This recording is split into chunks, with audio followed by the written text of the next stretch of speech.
This would have wiped out every member of the House of Commons, along with the Protestant King James I, who was the main target.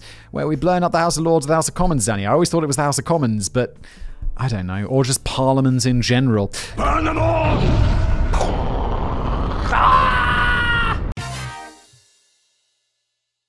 Today's video is brought to you by Surfshark. More about Surfshark in just a little bit. Hello everybody, welcome back to another episode of Brain Blaze. As always, hello there. I am your host, Simon Wimers here. Danny writes me a script.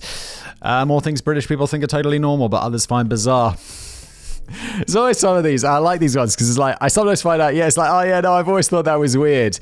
But some of them are like, no, that's completely normal. That's totally fine. Dunkin' biscuits and tea? Totally normal. Everyone does that. And then you get that weird bit at the bottom. You're like, oh, totally normal. Anyway, Danny writes it. I read it. Sam edits it. Let's go. Okay, let's go. Oliver Moonshine is getting ready to hit the UK bars tonight, and things are inevitably going to get messy. He's going to go... The fuck? He goes through the final checks before stepping out into town. He's got his wallet and his phone. He's drowning in rotting turtle. A few moments later. Yes, that's a fragrance from men, which now we have consolidated everything under the brand allegedly.cz. So you can just go to allegedly.cc and pick up some rotting turtle. Let me drown my... I'm going to put that on. Oh, that was too much. Just do a spray or two. 2 sprays, not 5. Wow, I'm going to smell of this all day. Too much of this. Wow. Smells like shit. He's got a handkerchief in case his nose starts running, and he's got a sharp look in the mirror. Is this some reference to cocaine? When his nose starts running, there's a mirror involved. Oh, and just a few last things to cross off the checklist. He's got his grandma. Okie dokie, he's got his 3 screaming kids. Okay. And he's got his 2 badly trained dogs, Fang and Nosferatu. Where the f*** are we going with this, Danny? This is a hell of an introduction. Looks like we're all set to go. Last one to the bar buys the first round. An international tourist visiting a British pub for the first time might be fooled into thinking that they've accidentally wandered into the kids' playground area of a zoo. Yeah, that's... Oh, I see. He's just going to the pub. You could go to the pub with your family. I mean, there's like the bar area. Is this still the case? I don't really pay attention to it anymore. At least in the UK, I know how it works where I live. But can kids go in the bar? When I was a kid, it was like you go to the pub and you consider like the pub part of the pub. But then there was the bar area that was for 18s only. A typical American bar tends to feel like a serious adult-only zone in which you're free to enjoy grown-up activities in peace. This might involve watching the big game on one of the many massive TV screens or just sitting at the bar and downing hard liquor until you pass out. Oh my God, I'm just realizing that this is totally different. I'd never thought about it. But yeah, American bars, adults. Bars in Europe, even in the UK for sure, also here in Prague, it's like, yeah, families go to the pub together and there's food and stuff and everyone hangs out. It's totally normal. How much you're likely to enjoy a UK pub experience largely boils down to how well you cope with the idea of sharing. Everything's fine. So as you can see, rotting turtle is made out of extremely strong material because it's a high quality product that we all love. Allegedly.cc. You acquire drinking time with drunken old age pensioners performing impromptu stripteases at the bar. Daddy, what's that is not normal. Don't get any ideas. Elderly people watching this who are thinking about performing a striptease at a bar. Don't do it. That's not good. No, don't do it. Hordes of noisy kids bouncing around on space hoppers and packs of wild dogs roaming free and shoving their dirty noses into your gammon, eggs and chips. I'll admit, it's not... Yeah, I don't like dogs inside restaurants. I'm just not into it. I don't like... Like, you're sitting there and there's a dog and it's like, what? It's a restaurant. Come on. There's food. This is an animal that we've decided it's somehow okay to bring inside. But it's gross. God, you're so disgusting. I'll admit it's not to everyone's taste. Personally, I don't mind too much when I'm out on the lash with my mates. It's usually the little kids who ask if we can keep the noise down a bit. Yeah, fair. But this is only a relatively recent development in the long history of British public houses. I can remember, yeah, that's also something we call pubs, public houses. I guess that's maybe where pub came from. It sounds weird, like pub, okay. I can remember that children still weren't allowed in the UK pubs when I was a very little kid. What? Oh, there was always the bar area. I guess maybe this is all now abolished and we're like, yeah, kids can go to the pub. I am not fucking drunk. Every Sunday afternoon, my dad took me and my brother to the local pub purely to get out of the way of my mum while she burnt the Yorkshire puddings and roast beef. But we weren't allowed in the bar area. Instead, the three of us just loitered suspiciously around the tiny off-sales lobby where you were meant to quickly order stuff and take it home. The bar area was there. The off-sales, I never had any of this. There was like an eating area that was separate. My dad used to pretend to dither over what he wanted to order whilst coincidentally going through about 6 pints of bitter. Holy shit. And plying me and my brother with endless rounds of crap cola. Up until the 1970s, pubs and bars were generally seen as a strictly men-only zone. Ah, the good old days. Regardless of which side of the Atlantic or at which side of the bar you were perched. The kids had to stand outside in the rain for just a little longer in the UK until 1995, when the government overturned a ban on children under the age of 14 entering premises in which alcohol was served, leaving the matter solely to the discretion of the landlord. Of course, the kids can't get smashed on alcohol and they can't smoke either, following the 2007 public smoking ban. But all of this has led, it's not a public smoking ban, you can still smoke in public, you just can't smoke inside in public. But all of this has led to the recent rise of the new family-oriented gastropub, in which the focus is more on the gravy than on the foamy froth, and this in turn has led to the dominance of the big family pub chains, all offering identical food from identical menus and identical layouts. It might prove a bit too noisy for those who were just in search of a civilized drink in a quaint watering hole. Yeah, but those still exist. It's like the landlords can choose what sort of crowd they want to attract. There are pubs that I would go to with my mates and you'd be like, why is there a family in here? Do they even serve it? Has anyone ever ordered food here? Like, what are we doing? What? How did you end up here? This is a place where we get drunk. I hope you leave before we get loud or I'm going to start feeling bad. But on the plus side, it means I can always order a plate of chicken McNuggets and a banana milkshake from the kids' menu.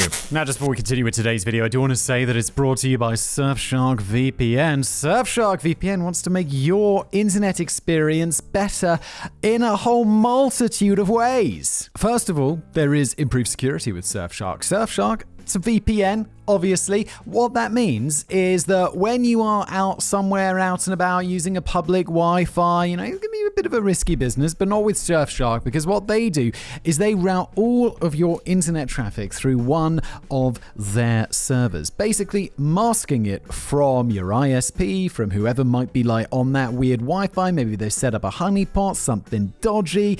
None of that stuff with Surfshark. It's all super secure and encrypted. Also, if you want to be extra safe, they have multi-hop options, which basically put you through 2 different servers, so you are extra safe and secure. Another big thing is increased options online. I mentioned this before, but I was listening to a podcast a few weeks ago, and the guy on there was like, I had to sign up to a new streaming service because I couldn't get The Office US on Netflix. And this was in America. And then I was like, what are you talking about? I watch Office US on Netflix all the time. And that's because where I live, in Prague, you just go onto Netflix and it's right there. So if you're in America, fire it up, hop on over to here, and you'll find that you get The Office, you get whole different lots of streaming options on Netflix. I get even more because I'll hop over to America, and while I won't get The Office US on there, I'll get a ton of other stuff that I wouldn't otherwise get, and you can too. Also, maybe you want to buy a game that's not available in your region, or maybe it's cheaper somewhere else. Yes, use Surfshark VPN. So, you guys can get 83% off and 3 months for free at surfshark.deals/Blaze. Enter promo code Blaze for 83% off and 3 extra months for free. And now back to today's video. Pantomimes. Oh my god, pantomimes are fucking weird. This is something that I know is British, but I know it's weird. Also, I never went. A pantomime is like this. It's like a really campy, bizarre theatre production, where the audience gets involved and it's a bit rowdy and it's a bit shit. I never went to one of these as a kid because my dad's not from the UK. He's like a immigrant to the UK, and he was like, this is too weird or whatever. Like, I asked her, we were talking about this recently or whatever, and he's like, no, we never went to these as kids because I thought it was stupid. And I'm like, I was just shielded from that part of British culture, and I went to one. I must have been like a teenager. And there was like a step family and all of this situation. And my stepmom was like, wait, you've never been to a pantomime? We're going to fix that. And I was like, what have you done? This is horrible. And my dad was just like, told you. Fucking hell! This is a fucking nightmare! One of the greatest British Christmas traditions of all is the participatory form of slapstick theatre that we like to call pantomime. Danny, you and I are on different pages. It's just shit. It's so bad. To the uninitiated, the word pantomime might naturally suggest there's some sort of mime art, but yet there's nothing remotely quiet about this raucous shit show. And although you might expect this theatrical Christmas production to have some kind of Christmas theme, that would be far too logical. Instead, we're usually treated to a retelling of a classic fairy tale along the lines of Jack and the Beanstalk, Cinderella, or Babes in the Wood. To sum up the typical format in a nutshell, the play will usually feature the leading character of a boy played by a woman who is the son of an old woman played by a man. The boy will try to win the affections of a girl played by a girl with the invaluable assistance of two actors dressed up as a spotted cow. Yes, it's as weird as it sounds. Yes, it's as bad as it sounds. Please don't go to it. Please, can we just ban these? If I was Prime Minister, I would get a law through Parliament so fast that just outlawed this shit so hard because it's stupid. Confused? So am I. We can blame the Italians for all of this. The Victorians essentially nicked the idea of pantomime from a form of Italian street theatre called commedia dell'arte, which first reached Britain in the 16th century. The modern-day British version will be a hammy sort of evil stepmothers and princes and giants aimed squarely at a family audience, yet the dialogue is strangely crammed with some quite startlingly inappropriate innuendo, such as, "I like to get pulled wherever I go. The prince's balls get larger every year, and your front porch could do with a good lick." When they say like family orientated, like family audience, it's like, no. It's just when, and as a parent, I really understand this now. This isn't family orientated. This is kids orientated, and parents have to sit through it. It's not like, it's like, I look on Netflix, it's like family orientated. It's like, yeah, look, Kung Fu Panda I watched with my kids the other day. And then my kid was like, this is too scary. And I'm like, coward. It's not like I would ever naturally go to the movies to watch Kung Fu Panda as an adult. Huh? Because, one, I'm not going to enjoy it, and two, I'm going to get on some sort of a list, or I think they call it a register. That just means for kids. Why can't we just say it's for kids Netflix? Family orientated. It's okay. It's okay. Look, I know I can't watch the, like, Mission Impossible 5 with my kids, because that's just for adults. We just know, why are you lying to us? The gender-blind casting in which most of the characters are portrayed by the opposite sex might be considered a welcome move today, but it's quite surprising that male actors have been dressing up in women's stockings for the best part of 2 centuries without so much raising a plucked eyebrow. It doesn't surprise me at all. Shakespeare's plays, all the women were played by men. I don't think women could actually be actors back in the day, because the past was the worst. And the backstory to this isn't particularly wholesome. According to pantomime historians, the only reason a woman played the principal boy was to give Victorian fathers an opportunity to perv over a young woman in a tight-fitting costume. Okay.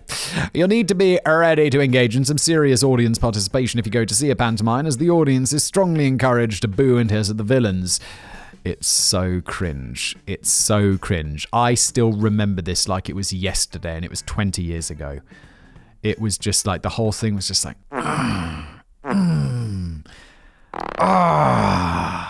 it was horrible.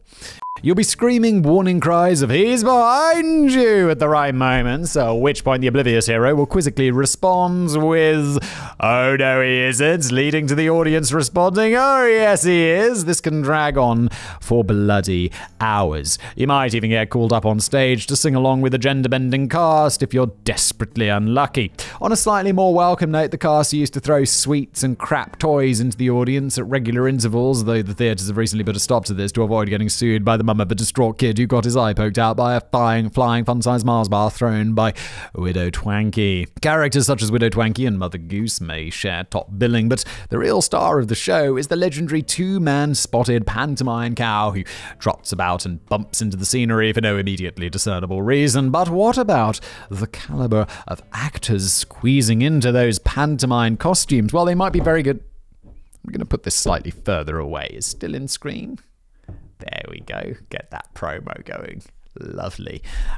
They could be good actors. I bet there are some famous people who've done this, like truly good actors. But the amount of acting skill required for this is, well, there isn't any. Whenever I used to get dragged along to see a pantomime as a kid, I never recognized anyone more famous than the guy who used to present the regional weather forecast. But in later years, pantomime stepped up their game and harnessed the talents of boxer Frank Bruno, Wolf from Gladiators, and contestants who came forth in recent TV reality shows. Can we really say harness the talents from those people, Danny? Because in order to harness talent, there has to be talent there in the first place, doesn't there? doesn't there? Come on. And some of the more prestigious productions even attracted largely bewildered American celebrities, including the likes of Pamela Anderson, Jimmy Osmond, David Hasselhoff, and Henry Winkler, the guy who used to play the Fonz in Happy Days. That's all I know about Happy Days. Until you told me Henry Winkler was the Fonz, I didn't know that. All I know is that he does this, and he wears a red leather jacket, maybe, or a brown leather jacket, something like that. He's like, hey, that's all I know. The Fonz apparently struggled mentally in his role as Captain Hook, because he found it very difficult to deal with the relentless booing from the audience every time he walked on stage. But I'm sure the Happy Days star lived happily ever after once those damn curtains had fallen for the final time. Spending a penny. An American tourist visiting the UK might well feel a little aggrieved if they're ever caught short in public and realise that they're going to have to pay money before they're allowed the privilege of using a public restroom. Wait, are they all free in America? It's weird. This is something that still agrees me. I don't necessarily mind getting charged an exorbitant 50p fee for answering nature's call. It's just that I'm very unlikely to be carrying a 50p coin in my pockets on the grounds that it's not 1978. Don't they accept contactless? I recently took a really long trip, like a long drive. And, most of them didn't though. But some of them did accept contactless payments where you like, boop, and then you can go through. So I either have to loiter around the public toilets whilst trying to make hopeful eye contact with a stranger or hold it until I get home. Less civilized people than I might be tempted to express their disapproval by just pissing or shitting freely in the streets. Not shit in the streets. This shouldn't be how we do things in 2022. To be fair, nearly everyone was charged to use public restrooms in the olden days, or around half the population anyway. America had Walt Disney to blame, as he was the first to install pay toilets in his cafe in Hollywood Boulevard in 1935. Wait, if you're a pay... These are public toilets we're talking about here. Like toilets that are on the street, that you're not a customer of a business to go to. If you're in an establishment and they're charging you to use the toilet, that's not right. You should be able to go get a token or something. Like, I don't know, the McDonald's near me has like, you have to pay to use the toilet, but then you get a little ticket and you just go, and if you buy something, they take it off the meal. So, I mean, you could piss afterwards, but then you can use it another day and stuff. And often I'll go through and someone will have left their ticket in there. So I actually make a little money by taking a piss, which is nice. The UK got there much earlier than that in the late 19th century, when women were required to spend a penny to unlock a private cubicle door in order it... Sorry, Sam. Sorry. I know. That's no good. To unlock a private cubicle door in restrooms in London. Oh my God, I just realised that's where the phrase spend a penny comes from. My nan used to say that she'd be like, spend a penny, and that means to pee. Okay. But this was the remarkably sexist problem that emerged in most corners of the world. It was felt there was no way to collect money from men who could just use a urinal or communal pig trough that didn't require a door. So it's just the women who were being forced to spend a penny. This eventually led to a fight back from women's groups in the US, which included the sight of California Assemblywoman March Fong Oo smashing a porcelain toilet to bits with an axe right in front of the California state capitol in 1969. By the end of the 1970s, pay toilets effectively became illegal in most US states. But pay toilets are still a depressingly regular sight in the UK and in continental Europe, which is not ideal for homeless people or disabled people or outdoor workers or anyone who doesn't have the right change. Yes, it is very frustrating, but it also... I always kind of thought it was okay because surely that's paying the people to make it nice. I have to say the UK's public toilets are usually very bad. I find paid public toilets in Europe to be quite a bit better. And I'm not sure why, because surely that money should be used, well, A, for cleaning it, and B, from, like, stopping homeless people from making it their, like, den. So, yeah. Meanwhile, over in Taiwan, my mate tells me that the cubicle entry is free, but you get charged for the optional use of toilet paper. I've seen this before. You have to go up and you pay, and you get a little thing of toilet paper. So he reckons that everyone always carries an emergency toilet roll on their person. However, much like the streets of the UK, he's full of shit. Gunpowder, treason, and plot. It's the 5th of November, and the children of Giggleswick Primary School are celebrating Bonfire Night. Yeah, this is weird. It's great. I used to love this as a kid, but it's unquestionably weird. Let's get into it. This is an annual tradition held in celebration of the foiling of a dastardly plot to blow up the House of Lords over 400 years ago. Every community gets together around a massive roaring bonfire to watch a spectacular firework display, piss about with sparklers, and stuff their faces with hot dogs and toffee apples. And the grand climax of the night is when a big straw effigy of one of the real-life gunpowder plotters is thrown into the top of the fire, and the children sing and dance around the fire whilst cheering at the sight of their rebellious traitor Guy Fawkes slowly burning to death before their very eyes. Yeah, so essentially, this is where every year the UK celebrates the foiling of a terrorist plot by burning an effigy of a terrorist on a giant fire. I mean, I fucking love that. This is great. How in the name of holy brandy snaps did we ever think that this was acceptable? He's a terrorist, let him burn! It always seemed to me a little unfair that Guy Fawkes was the one who copped to 4 centuries of indignity. He wasn't even the ringleader of the Catholic revolt gang who masterminded the gunpowder plot to blow up the House of Lords during the state opening of Parliament in 1605. This would have wiped out every member of the House of Commons, along with the Protestant King James I, who was the main target. Where we blown up the House of Lords or the House of Commons, Danny? I always thought it was the House of Commons, but I don't know. Or just Parliament in general. Burn them all! Guy Fawkes was just a silly sod who got caught guarding 36 barrels of gunpowder in the cellar below the House of Lords. Well, given that they were all killed anyway.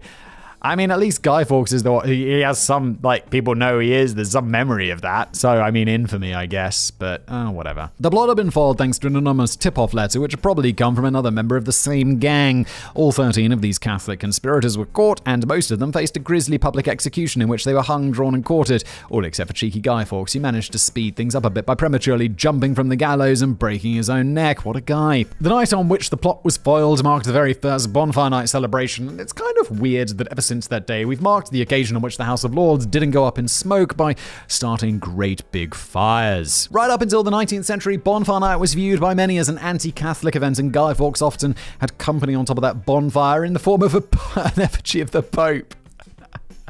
Oh, shit. Someone suspected that Guy Fawkes should actually be celebrated as a hero for trying to put an end to the persecution of Catholics by a Protestant king. I mean, I get the sentiment, but also is terrorism really the right way? I mean, it's effective, but is it the right way to do a political thing by mass murdering people? I don't know if we should be celebrating that exactly. However, the gunpowder plot would have been a genuinely barbaric and unprecedented terrorist attack, which would have killed thousands of people and destroyed much of the iconic London landscape that we still recognize today. Guy Fawkes was definitely a villain, but so was serial sex offender Jimmy Savile, and yet we don't resort to burning effigies of him every year on the anniversary of his death. I've got an idea. On fireworks night, why don't we do Guy Fawkes and also, instead of the Pope, Jimmy Savile? Just introduce that as a big British tradition. And he can represent all sex offenders. That's great, right? I like that. Let's get that happening. It's understandable that not all Americans may be familiar with this tradition. In 2020, ABC News reported that London had lit up the skies with fireworks in celebration of Joe Biden winning the presidential election. Really? Americans, sometimes you're very centric on your own country. We're interested, but we don't care that much. You disrespect yourself and your nation. You are made of stupid. No, it was just bonfire night. The children of London were just burning voodoo dolls of Guy Fawkes again. From towards the end of the 18th century, the kids used to make their stuffed effigies a few days before the actual bonfire so that they could hang around on street corners and beg strangers for a penny for the guy. Although this had largely died out by the 1980s, I can still vaguely remember doing this and making a couple of quid for my own guy when I was a kid. I was just going to say that I have vague memories of this. So maybe I did this as a kid. I definitely made my own guy. We definitely did that. Full memories of that as a kid. And then I was a bit sad that we had to burn it. I remember, do we have to burn it, Mum? I don't want to burn it. And then we burned the shit out of it, and it was awesome. I can remember that I started to feel quite emotionally confused when it was time to throw. We're traumatizing children. Throw my faithful straw buddy onto the bonfire and watch him burn to the audience whooping cheers. In more recent years, Guy appears to have been taken a few steps back from the eternal funeral pyre as the people of Britain forget what they're supposed to be celebrating and just focus on the toffee apples and the fireworks and the flimsy excuse for a good piss-up. And maybe one day soon we'll reach a point where we can say that Guy Fawkes is firmly behind us. Oh, no, he isn't. Oh, yes, he is. Hilarious. Thank you, Danny. Thank you, Sam. Thank you, me. What a good job we do here. This has been Brainblaze. Thank you for watching.